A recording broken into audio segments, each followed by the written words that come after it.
Okay, so let's review this one. So similar for the list.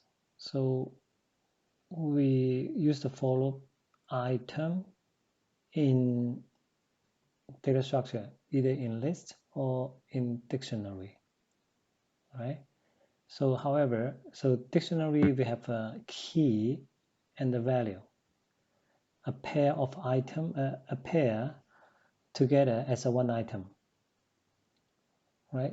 And we can use the key in the dictionary. So, and the key is the variable. Okay, we can print the key. Okay, so how to access the value based on this key? And we use the dictionary, give it a square bracket, and put a key in it. All right.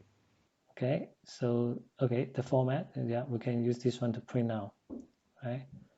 So this is the first method. We iterate every items in the dictionary. Uh-huh. Okay. So let's take a look at the second method. So the first thing, we iterate based on the key.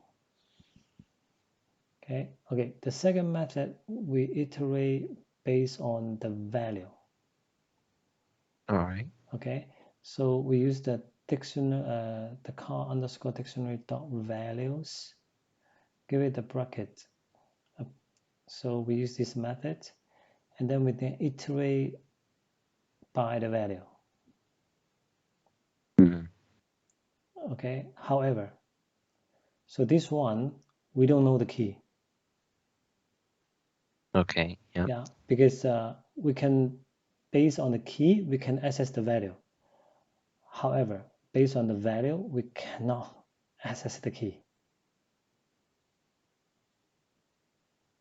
Okay, so that's why this second method is not quite often used. Okay, however, I just provide the method, and you know this way we can do this. Okay.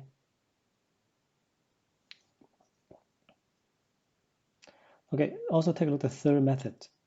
Okay, so this time we can access the key and the value together.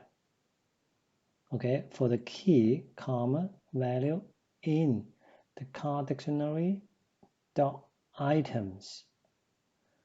Okay, items method, give it this pretty bracket at the end. Okay, so use this way, we can access the key and the value together. All right. So take a look at this first method and the third method. Okay, so in this one, we only get the key. Okay, we want to get the value, we use the dictionary plus the square bracket.